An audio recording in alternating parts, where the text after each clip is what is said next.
বন্ধুরা, মন্দিরের এই মেন গেট থেকে বেরিয়েই ডান দিকে এই যে আমার এই যে ডান দিকে যে রাস্তাটা দেখতে পাচ্ছেন টোটা ঢুকে গেল, এখান থেকেই ফেরিঘাট যাওয়ার রাস্তা রয়েছে।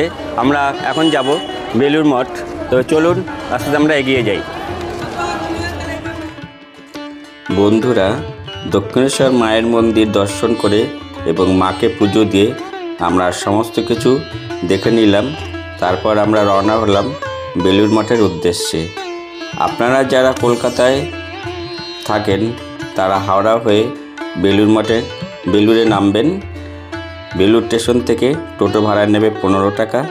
আপনারা পৌঁছে যাবেন বেলুড় মঠ। দেখাতে সক্ষম হলাম।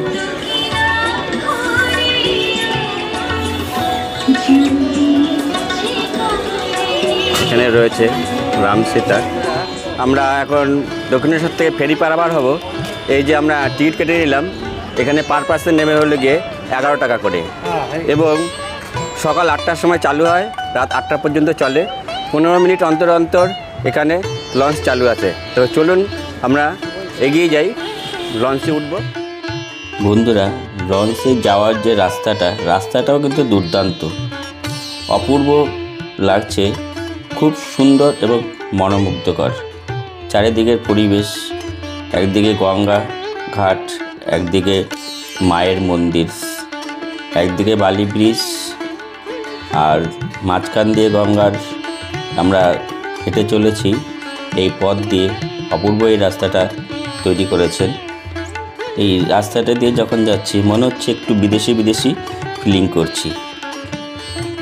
যারা আজিমগঞ্জ কাটোয়া শাখা থেকে আসছেন তারা বেলুড় স্টেশনে নেমে টোটো করে পৌঁছে যাবেন 15 টাকা ভাড়া দিয়ে বেলুড় মঠ। এখন আমরা যাচ্ছি লঞ্চে করে পার হব। আমাদের লাগছে মাথা পিছু 11 টাকা করে বেলুড় মঠ পৌঁছতে। বন্ধুরা, এখন দেখতে পাচ্ছেন লঞ্চ চলে আসছে। এই লঞ্চে করেই আমরা পার হব এবং প্রকৃতিকে উপভোগ করতে করতে আমরা পৌঁছে যাব বেলুড় মঠ। লঞ্চ আসলেই আমরা লঞ্চে উঠে পড়ব।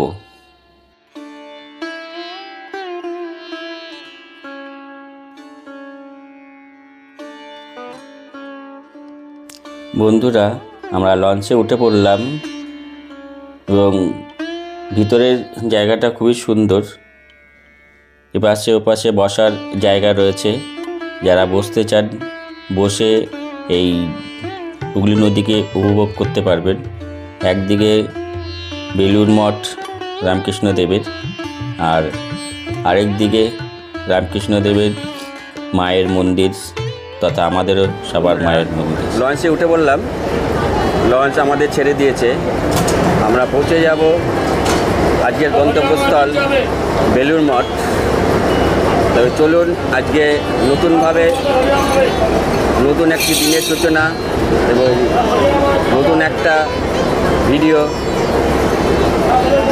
বেলুড় মঠ ঘুরে দেখাবো, কোথায় কী আছে, কীভাবে ঘুরবেন এবং আরও সমস্ত কিছু আপনাদেরকে ঘুরে দেখাবো। এখন আমরা এই লঞ্চের যে আনন্দটা উপভোগ করি এবং প্রাকৃতিক যে পরিবেশ সেটা আমরা উপভোগ করি। বন্ধুরা, আপনাদেরকে সাথে নিয়ে ছুটে চলেছি বেলুড় মঠের উদ্দেশ্যে। এই হুগলি নদীর দুই তীরে যে অপরূপ শোভা, অপরূপ পরিবেশ, মনোরম দৃশ্য। একদিকে মাঝিরা নৌকায় মাছ ধরছে, অন্যদিকে আমরা সবাইকে নিয়ে ছুটে চলেছি বেলুড় মঠের উদ্দেশ্যে। একদিকে বেলুড় মঠ, অন্যদিকে মায়ের মন্দির, আরেকদিকে রয়েছে যে ব্রিজের উপর দিয়ে যে কত গাড়ি ছুটে চলেছে। কি মনোরম পরিবেশ, এই অনুভূতিটাই আলাদা, খুব সুন্দর লাগছে। মনে আনন্দও বেশ উপভোগ করছি। আপনাদেরকে সাথে নিয়ে দেখুন কত সুন্দর এই ভিউ, দুর্দান্ত।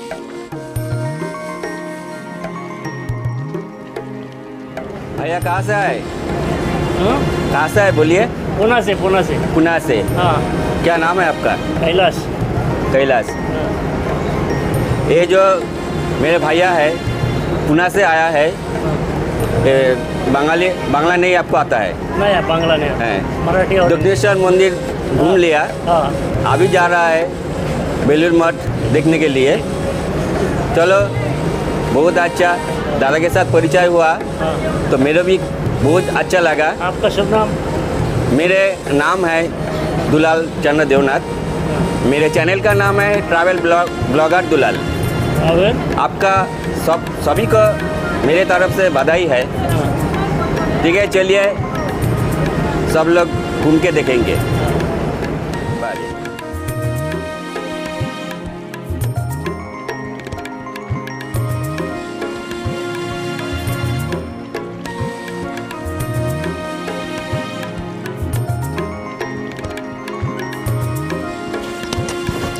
বন্ধুরা দেখুন, আমাদের লঞ্চের ভিতর থেকে এই যে পাড়ে বেলুর মঠ রয়েছে, বেলুর মঠটাকে কত সুন্দর লাগছে দেখতে। অপরূপ এই ভিউ, মনোরম এই দৃশ্য, যা বলে বোঝানো যায় না। মনোমুগ্ধকর, শান্ত, স্নিগ্ধ এই পরিবেশ মনের গভীরে অন্তর ছুঁয়ে যায়। দুর্দান্ত এই অনুভূতি, অপরূপ এই পরিবেশ, মনোমুগ্ধকর, হৃদয় ছুঁয়ে যাওয়া এই পরিবেশ, এই অনুভূতিকে সঙ্গে নিয়ে আমরা ছুটে চললাম বেলুর মঠের উদ্দেশ্যে। আর এই গঙ্গার দুধারের পরিবেশকে উপলব্ধি করতে করতে আমরা পৌঁছে গেলাম বেলুর মঠ লঞ্চ ঘাটের দিকে। লঞ্চ ঘাটে আমরা আস্তে আস্তে পৌঁছে যাচ্ছি। এই দেখুন, আরেকটি লঞ্চ ওই ঘাট থেকে ছেড়ে দিয়েছে। আমরাও এক্ষুনি পৌঁছে যাব লঞ্চ ঘাটে। তারপরে বন্ধুদের দেখাচ্ছি যে কোথায় কি আছে। বন্ধুরা, আমরা পৌঁছে গেলাম বেলুর মঠ। আমরা আস্তে আস্তে এবার ঘুরে দেখাবো। চলুন ভিতরে যাই, দেখি কোথায় কি আছে। বন্ধুরা, বেলুর মঠের এপারে লঞ্চ ঘাটে আমরা পৌঁছে গেলাম। এখানে রয়েছে টিকিট কাউন্টার, আর এখানে বাথরুমেরও ব্যবস্থা আছে। যাদের বাথরুমের প্রয়োজন তারাও এখানে বাথরুম করে তারপরে বাইরে বেরোতে পারবেন। তবে আমরা এরপরে বাইরে বেরিয়ে দেখব। এই যে এখন দেখতে পাচ্ছেন বাঁ দিকে, এটা হলো পুরনো মঠ, পুরনো বেলুর মঠ এখানেই ছিল। আমরা ভিতরের দিকে আস্তে আস্তে হেঁটে চলেছি। দেখুন যে কত সুন্দরভাবে সাজানো রয়েছে গাছ এবং ফুলের গাছ দিয়ে, বিভিন্ন ধরনের ফুলের গাছ টবে। এই মনোমুগ্ধকর পরিবেশ, খুব সুন্দর, অপরূপ লাগছে এই জায়গাটা। দেখুন এর যে কত রকম বাহারি যে টব দিয়ে সাজানো রয়েছে, শান্তস্নিগ্ধ এই পরিবেশ, খুব সুন্দর, মনোমুগ্ধকর।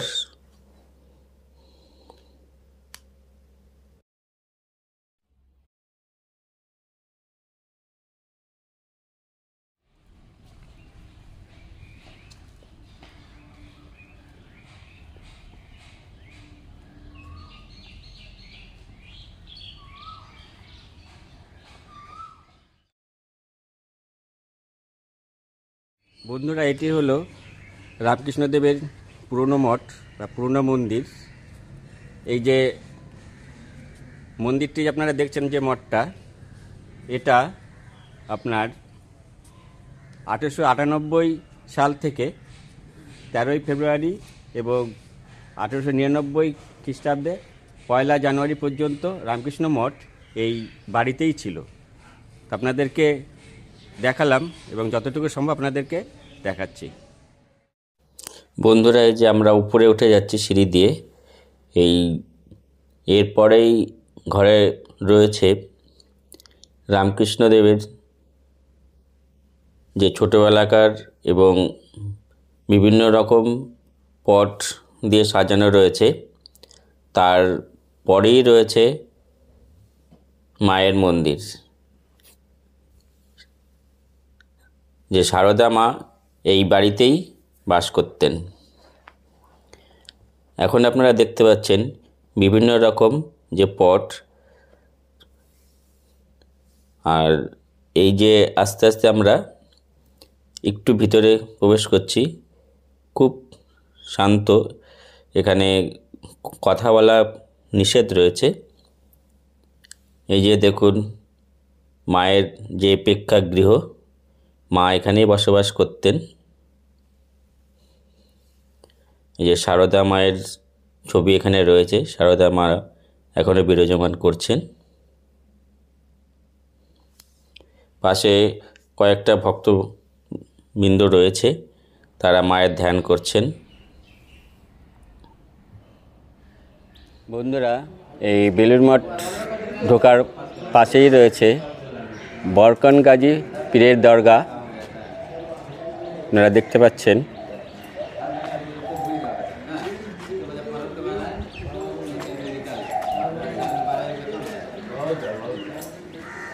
বন্ধুরা, আমরা পুরনো বেলুড় মঠ যেখানে ছিল সেটা দর্শন করে আমরা ডান দিকের রাস্তা ধরে এগিয়ে আসলাম। বন্ধুরা, আমরা পৌঁছে গেছি বেলুড় মঠ। বেলুড় মঠের ভিতরের ছবি তোলা বারণ আছে, তাই বাইরে দিয়েই যতটা সম্ভব আপনাদেরকে দেখালাম।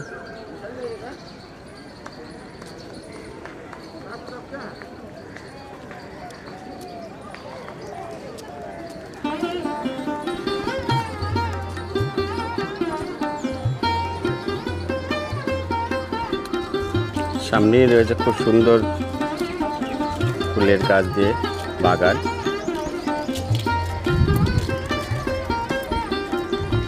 এই বেলুড় মঠ হলো রামকৃষ্ণ পরমহংসদেবের প্রধান শিষ্য স্বামী বিবেকানন্দ কর্তৃক এই প্রতিষ্ঠিত রামকৃষ্ণ মঠ ও এই মিশন স্বামী বিবেকানন্দ প্রতিষ্ঠা করেছিলেন। 16ই মার্চ 1935 সালে মন্দিরের ভিত্তিপ্রস্তর স্থাপিত হয়। প্রখ্যাত ইঞ্জিনিয়ার ও শিল্পপতি স্যার রাজেন্দ্রনাথ মুখোপাধ্যায়ের তত্ত্বাবধানে মার্টিন বার্ন অ্যান্ড কোম্পানির এই বিরাট মন্দিরটি নির্মাণ করেন। রামকৃষ্ণ মিশন এই মন্দিরের বর্ণনা দেন স্থাপত্যের ঐকাতন রূপে। রামকৃষ্ণ মিশন হলো একটি ভারতীয় ধর্মীয় সংগঠন। এই সংগঠন রামকৃষ্ণ আন্দোলন বা বেদান্ত আন্দোলন নামক বিশ্বব্যাপী আধ্যাত্মিক আন্দোলনের প্রধান প্রবক্তা। এটি একটি জনকল্যাণমূলক স্বেচ্ছাসেবী সংগঠন।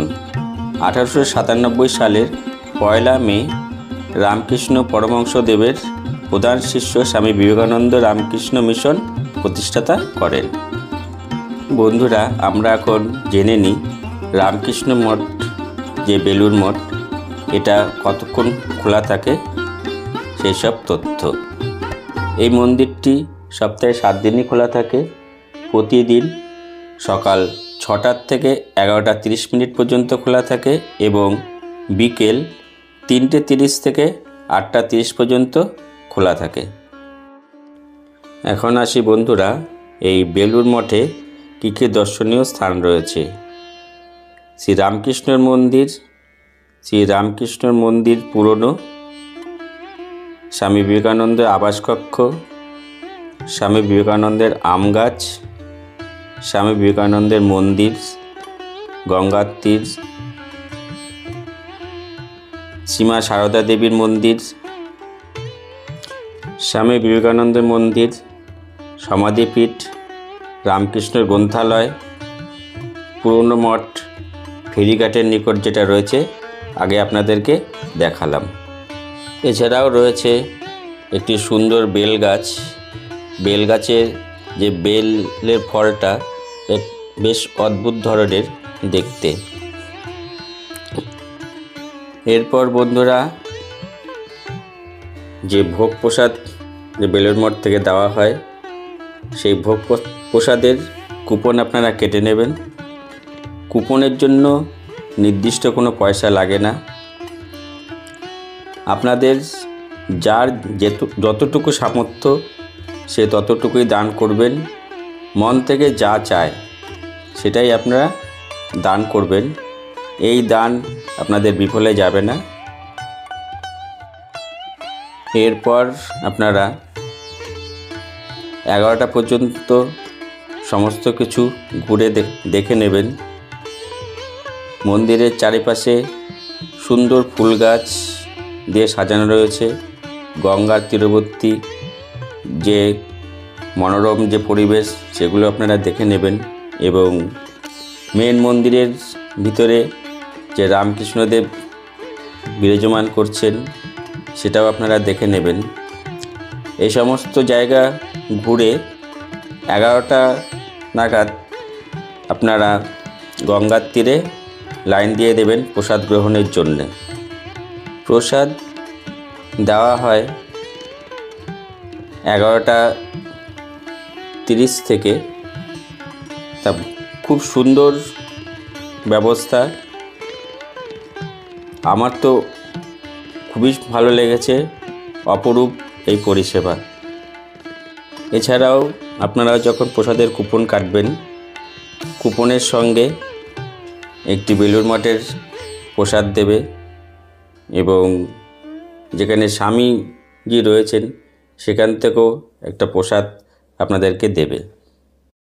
মা সারদা দেবীর মন্দিরের সামনেই, গঙ্গার সামনে সন্ধ্যার সময় সন্ধ্যা আরতি হয় এবং গঙ্গা আরতি হয়। গঙ্গা আরতি দেখার জন্য বহু মানুষ ভিড় করে। এই বেলুড় মঠ হল রামকৃষ্ণ পরমহংসদেবের প্রধান শিষ্য স্বামী বিবেকানন্দের কর্তৃক প্রতিষ্ঠিত এবং ভারতের পশ্চিমবঙ্গ রাজ্যের হাওড়া শহরের বেলুড় অঞ্চলে হুগলি নদীর পাড়ে অবস্থিত এই বেলুড় মঠ। বেলুড় মঠের রামকৃষ্ণ মন্দির রামকৃষ্ণ ভাব আন্দোলনের প্রাণকেন্দ্র। এই মন্দিরটি হিন্দু, ইসলামী, বৌদ্ধ ও খ্রিস্টান স্থাপত্যের মিশ্রণে নির্মিত একটি গুরুত্বপূর্ণ স্থাপত্যের নিদর্শন। 40 একর জমির উপর অবস্থিত মূল মঠ এই প্রাঙ্গণে রামকৃষ্ণ পরমহংস, মা সারদা দেবী, স্বামী বিবেকানন্দর দেহাবশেষের উপর অবস্থিত মন্দির ও রামকৃষ্ণ মিশনের সদর কার্যালয় অবস্থিত। এছাড়াও স্বামী ব্রহ্মানন্দ মন্দির ও রামকৃষ্ণ মঠ ও মিশনের ইতিহাসকে তুলে ধরার লক্ষ্যে একটি গ্রন্থালয়ও রয়েছে। বন্ধুরা, এটা হলো স্বামী বিবেকানন্দের মন্দির। আর এই স্বামী বিবেকানন্দের মন্দিরের পাশেই রয়েছে একটি বেল গাছ। এই বেল গাছের ফলগুলো আপনারা দেখুন, কত সুন্দর, একটু আলাদা টাইপের।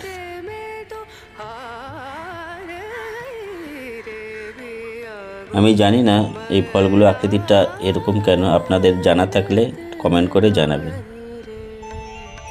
বন্ধুরা, এখানে রয়েছে বিভিন্ন মহাপুরুষের সমাধিপীঠ।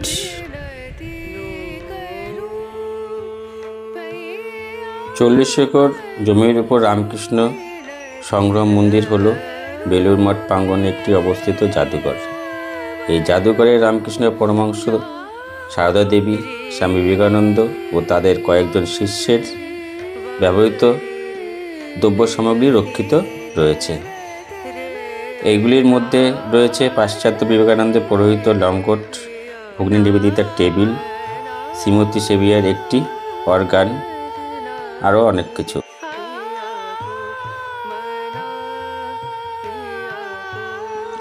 গঙ্গার তীরে একপাশে রয়েছে মহিলাদের বস্ত্র ছাড়ার জন্য ব্যবস্থা।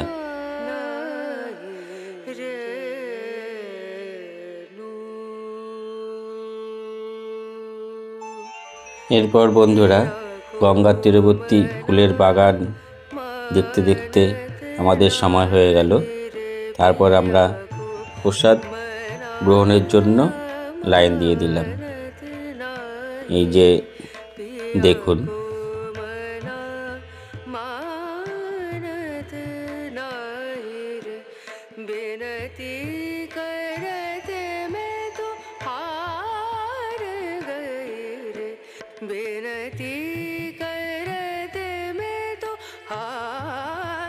এরপর বন্ধুদের বলে দিই, যারা গাড়ি নিয়ে আসছেন তারা এই মন্দির থেকে বেরিয়ে যে মেন রোড রয়েছে, মেন রোডের পাশেই রয়েছে কার পার্কিংয়ের ব্যবস্থা।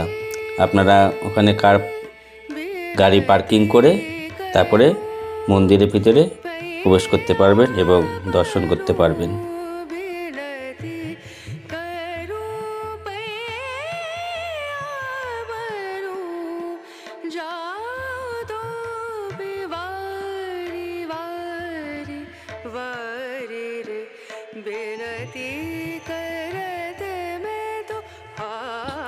বন্ধুরা, প্রসাদ গ্রহণের জায়গাটা একবার দেখুন, অপূর্ব।